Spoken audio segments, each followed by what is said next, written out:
러시아와 우크라이나의 전쟁이 길어지면서 지금도 그림자도 전쟁의 아픔으로 정말 많은 사람들께서 그림자도 보시는 것 같더라고요. 그림자도 짙어져가고 있습니다. 지금도 전쟁의 아픔으로 정말 많은 사람들께서 신음하고 계시는 것 같더라고요. 고통을 호소하는 사람들 김경은 대표 변호사를 모시고 얘기 나눠보도록 하겠습니다. 안녕하세요. 아나운서 홍진실입니다. 러시아와 우크라이나의 전쟁이 길어지면서 그 그림자도 짙어져 가고 있습니다.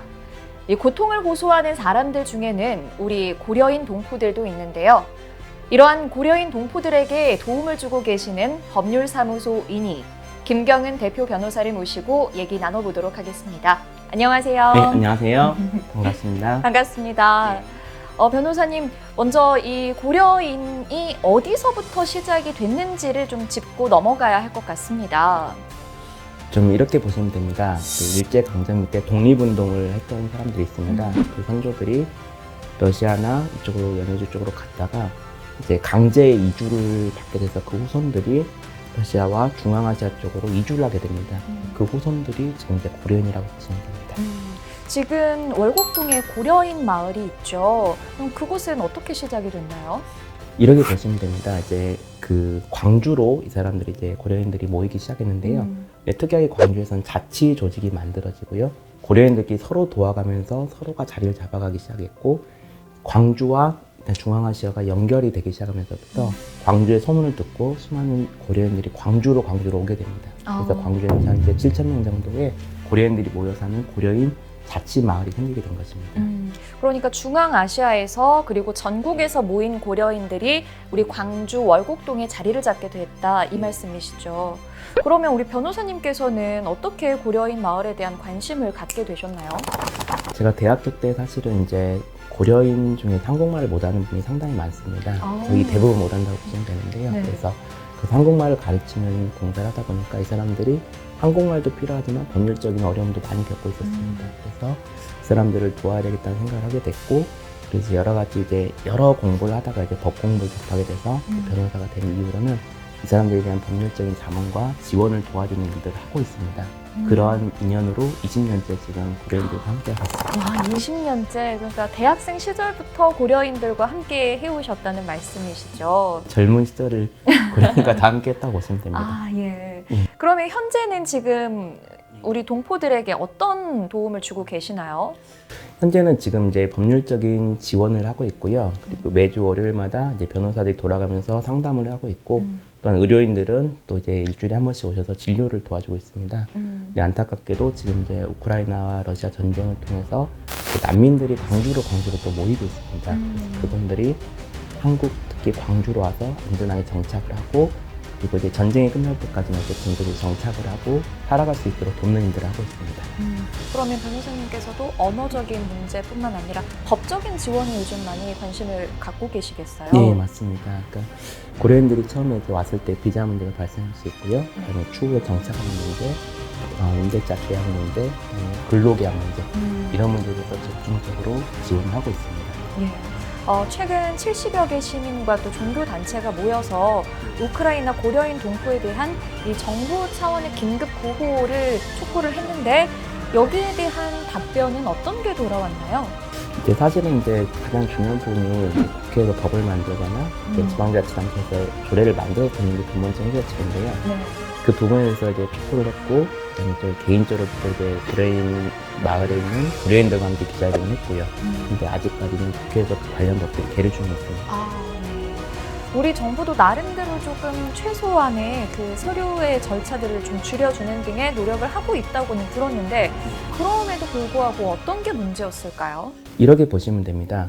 고려인들이 비자가 있는 분들은 어떤 초청 비자를 가지고 쉽게 들어올 수가 있지만 좀 생소하게 보일지도 들릴지도 모르지만 무국적자 고려인들이 많습니다. 네. 그러다 보니까 이분들은 초청할 수 있는 사람도 없고, 또 오더라도 단기간에 또 다시 출국을 해야 돼서 전쟁통 속으로 다시 가야 되고 이런 어려움들이 있는 상황입니다. 그래도 정착을 중앙아시아에 하신 지가 꽤 됐으니까 우크라이나에서 태어났으면 그냥 당연히 우크라이나 국민일 거라고 생각을 했거든요. 근데 의외로 무국적자 분들이 많으신가 봐요? 네, 근데 우리도 이제 이렇게 생각하시면 됩니다. 대한민국 국민으로서 다 국적이 있기 때문에 무국적자가 없을 거라고 생각하지만 네. 사실 무국적자인 분들이 굉장히 많고요. 또 한 분은 주민등록이 없는 대한민국에 사는 사람도 많습니다. 우리 우크라이나에서도 이 전쟁통 속에서 강제 이주가 됐고 그리고 그 후손들이 국적이 없는 분들이 많고요.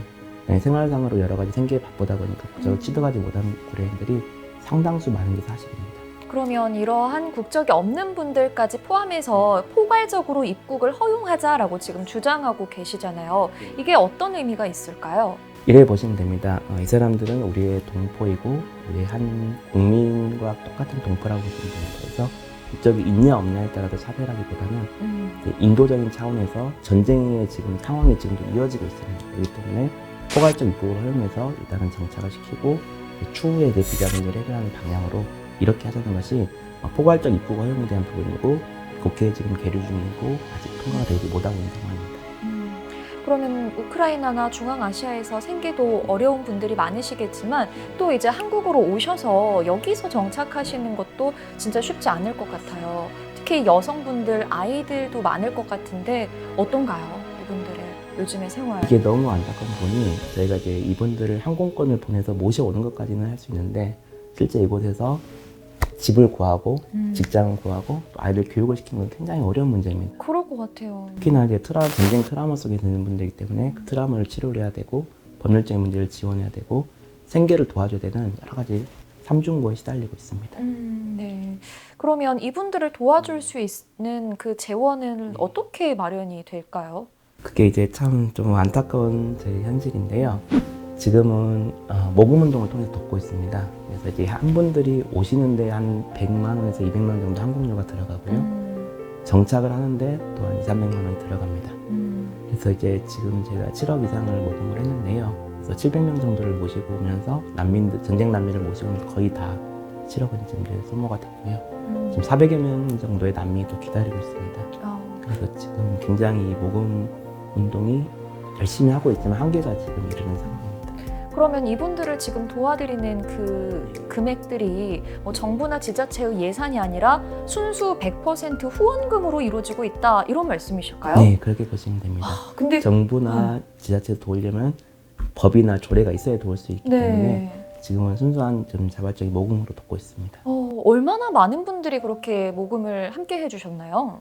지금 이제 대략적으로 500명 이상의 사람들이 이제 함께 해줬고요. 지금도 이제 소액으로라도 계속 돕는 분들이 계속 늘어나고 있습니다. 이렇게 지원을 한두 분씩, 뭐 소분씩, 소수의 인원씩 하는 것도 한계가 있을 것 같은데 뭐 전세나 군용기 이야기도 나온다고 들었어요. 네, 맞습니다.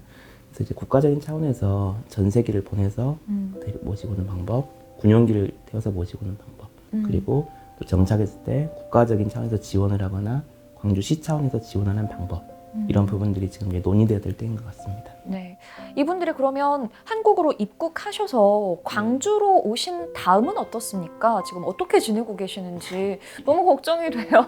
사실은 이게 모시고 오는 것도 되게 힘들었지만 정착하는 게 더 힘듭니다. 그래서 모시고 오고 나서도 제가 더 이렇게 뭐라 해야 될까 잘 지내실 수 있도록 도와드려야 되는데 오히려 좀 마음이 무거울 때가 많습니다. 그래서 직장을 구해야 되고 또 비자를 연장을 해야 되고 비자를 갱신을 해야 되고 이쪽에 나와서 이제 아이들 교육까지 시켜야 되고 이런 부분 때문에 상당히 좀 고민이 많은 상황입니다.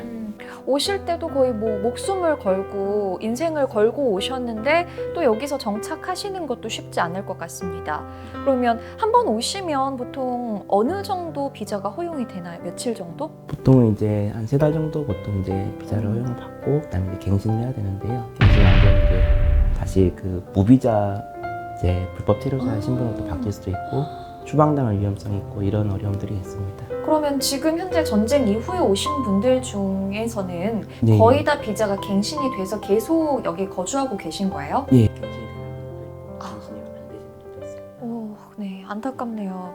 그러면 변호사님께서도 그렇고 현재로서는 어떤 분들이 또 어떤 도움을 주고 계시는지 궁금해요. 지금은 이제 동료 변호사님들, 그다음에 같이 함께 해주시는 의료진분들, 미용사분들, 그다음에 한의사분들, 여러 각 분야에서 모든 기업인들 다 같이 도와주고 계십니다. 그분들께 다시 한번 감사의 말씀을 또 드리고요. 또 이제 제가 이제 안타깝게 생각하는 부분은 이게 어떤 국가적인 법이 만들어지거나 이제 시에서 이게 정말 중요한 쟁점이 돼서 시의회 조례가 만들어지게 된다면 좀 더 체계적으로 도울 수 있지 않나 그런 생각이 듭니다. 아직 시에서는 이런 논의가 그렇게까지 활발하진 않은 상황인가 봐요. 예, 이제 조금씩 관심을 갖고 있고요. 네네. 그래서 이제 저도 이제 이번에 이제 좀 감사하게도 시의회 또 공훈변호사로 위촉이 되었습니다. 네, 그래서 이 축하드립니다. 문제를 조금 더 제가 집중적으로 네. 시의회랑 시랑 이렇게 연계를 해서 한번 추진해 보겠습니다. 꼭 목소리를 내주셨으면 좋겠어요. 이렇게 많은 분들이 도움을 주고 계시고 또 도움의 손길이 이어지곤 있지만 한편으로는 또 이런 시각도 있을 것 같아요. 우리도 먹고 살기 바빠 죽겠는데 우리도 지금 추워지고 있는데 다른 나라를 돕는 것이 웬 말이냐, 또 정부 차원에서 이거를 도움을 주는 게 과연 이게 맞는 것인가 하는 우려의 목소리도 있을 것 같거든요. 어떤가요? 저는 빚진 마음을 가지고 항상 살아가야 된다고 생각합니다. 빚진 마음을 가지고 살아가야 된다. 우리가 태어나서 자라고 여기까지 또 성장한 것도 우리는 모르지만 우리를 위해서 고생해준 수많은 사람들이 있었을 겁니다. 맞아요. 부모님이 계셨을 거고요. 선생님들이 있었을 거고 주변에 많은 사람들의 도움으로 여기까지 온 겁니다. 근데 빚진 마음을 절대 잊어버리면 안 됩니다. 근데 우리나라가 독립이 됐고요. 그리고 해방이 됐고 자유민주주의 국가에 살아가는 것도 우리 선조들의 독립운동이 있었기 때문이라고 생각합니다. 그래서 그 마음들을, 그 후손들에 대한 빚을 저는 갚아야 된다고 생각합니다. 그래서 그 빚진 마음을 절대 잊지 않고 살아가는 게 중요하다고 생각하고 그런 마음들을 사람들이 같이 공유했으면 합니다. 빚진 마음을 잊어서는 안 된다. 맞아요. 그렇게 생각해보면 우리도 뭐 역사의 수많은 아픈 상처들을 겪으면서 다른 나라의 도움들도 많이 받았고 또 우리 동포들의 도움도 많이 받았었잖아요. 그 말씀이 참 와닿네요. 그러면 현재 그 광주광역시 월곡동을 중심으로 형성된 고려인 마을의 현재 거주민은 몇 명 정도나 되시나요? 네, 이제 한 7,000명 정도가 있었는데요. 지금 이제 700명 정도가 더 오셨고, 또 400명 정도가 더 오게 되면 8,000명 정도가 거주할 것으로 보여집니다. 이제 그 고려인 마을의 좀 특이한 점은 뭐냐면, 국가에서 주도적으로 만든 마을이 아니라 정말 자생적으로, 자치적으로 만들어진 마을입니다. 서로 간의 자치 조직이 자치적으로 해결을 해나가고 있고 서로 어떤 누군가 어려움이 있으면 가서 같이 도와주고 이런 참 공동체, 그러니까 지금은 보기가 많이 어려운 공동체 문화가 형성돼 있습니다. 깜짝 놀랄 정도로 5.18 당시에 그런 공동체 정신, 그게 지금 발현되고 있는 곳이 고려인 마을이고요. 그리고 그걸 또 함께하고 있는 것도 고려인 마을입니다. 그래서 이제 시나 지자체나 국가에서 도와주는 것도 그 사람들이 자체적으로 뭔가 해내는 것을 옆에서 도와주는 차원으로 도와주고 있고, 그렇기 때문에 고려인 마을이 계속 이제 커져가고 있고, 또 특이하게도 우리나라에 수많은 고을들이 있고 수많은 지방들이 있지만 광주로만 옵니다. 고려인들이 전 세계. 그 이유가 뭘까요? 그 이유는 바로 공동체 정신이거든요. 공동체 정신. 광주 정신과 맞닿아 있는 공동체 정신 때문에 전 세계에서 광주로만 모이고 있습니다. 그리고 이번에 우크라이나 난민들이 전쟁의 그 고통 속에 있을 때 광주 시민들이 그 광주 정신을 보여주셨습니다. 그래서 7억이 넘는 성금을 모금해 주셨고요. 무려 7억이 넘는 성금이 순수 시민들의 후원금으로만 이루어지는 것. 예, 맞습니다. 대단하네요. 700여 명이 또 왔고요. 네. 그 정신이 아마 광주 정신을 보여준 거라고 생각합니다. 이 광주 정신이 앞으로도 계속 발휘가 돼서 많은 고려인들의 아픔을 좀 보듬어 줄 수 있었으면 좋겠어요. 그럼 마지막으로 우리 광주 시민들에게 뭔가 메시지 한 말씀 좀 전해주신다면? 저는 두 가지를 말하고 싶습니다. 아까도 말씀드렸듯이 우리가 빚진 마음을 결코 잊고 살면 안 되거든요. 저는 이제 몰랐는데 나중에 커보고 나니까 정말 제가 빚진 사람이더라고요. 어떡해요? 수많은 부모님에게 빚을 졌고요. 그리고 수많은 사람들이 저를 도와줬고 격려해줬고 힘든 순간마다 이끌어줬고 여기까지 왔습니다. 이거를 이제는 함께 나눠야 될 때이라고 봅니다. 광주 시민들도 마찬가지입니다. 광주가 어려울 때 도와줬던 수많은 사람들이 있습니다. 맞아요. 함께했던 사람들이 있고 전 세계적으로도 광주를 많이 도왔습니다. 이제는 광주 정신을 우리 이제 광주 시민들이 보여줘야 될 때가 됐다고 생각합니다. 지금이 바로 그 시기인 것 같아요. 우크라이나에서 수많은 전쟁 난민들이 아직도 갈 곳이 없어서 전쟁이 끝난 게 아닙니다. 사람들이 많이 끝났다고 생각하는데 끝나지 않았습니다. 정말 갈 곳이 없어서 발을 둥둥 굴르는 사람들이 400여 명이 있습니다. 그 사람들이 광주에 와서 정착할 수 있도록 광주 시민들이 한 번 더 광주 정신을 발휘해 주기를 진심으로 부탁드립니다. 네. 첫 번째는 빚진 마음을 잊지 말자. 그리고 광주 정신을 발휘하자. 예, 이런 말씀 잘 들었습니다. 아무튼 우리 광주 정신이 다시 한번 발휘되어야 할 때인 것 같고요. 우크라이나와 러시아의 전쟁도 빨리 끝나서 우리 난민들도 그리고 많은 우크라이나 국민들도 다시 웃음을 좀 찾았으면 좋겠어요. 네, 전쟁이 좀 빨리 끝나기를 진심으로 바라고요. 근데 전쟁이라는 건 근데 한번 시작되면 끝날 때까지는 정말 많은 시간이 걸립니다. 그러게요. 그렇기 때문에 그 전쟁에서 아무 이유 없이 집을 떠나야 하는 사람들이 생기고요. 가족을 잃은 사람들이 생기는데 그거를 누군가는 도와야 되는데 저는 광주 시민들이 그 일을 해야 될 거라고 생각합니다. 우리가 또 다른 이웃에게 그리고 우리 동포에게 다시 한번 관심을 보여야 할 때가 아닌가 네, 싶습니다. 맞습니다. 네, 오늘 말씀 잘 들었어요. 네, 감사합니다. 네, 감사합니다. 감사합니다. 안녕하세요. 법률사무소 인이의 김경은 대표 변호사입니다. 저는 고려인마을 지킴이, 고려인마을 지원 변호사입니다. 반갑습니다.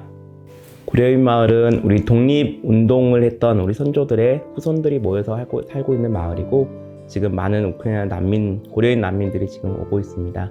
우리 홍진신 아나운서와 함께 그 고려인 난민들 돕기 위한, 후원을 하기 위한 인터뷰를 같이 할 수 있게 되었습니다. 이제 앞으로 이 인터뷰를 이후로부터 많은 광주 시민들이 관심 가져주시고요. 함께 해주시기를 진심으로 부탁드립니다. 그동안 우크라이나 난민들과 또 고려인 마을에 대해서 정말 스스로 많은 관심이 부족했다는 사실에 부끄러워지는 오늘이었습니다. 그런데 말씀을 들으면서 보니까요, 지금도 전쟁의 아픔으로 정말 많은 분들께서 신음하고 계신 것 같더라고요. 앞으로 우리의 많은 도움과 관심의 손길이 필요할 것 같습니다. 여러분도 함께 해주세요.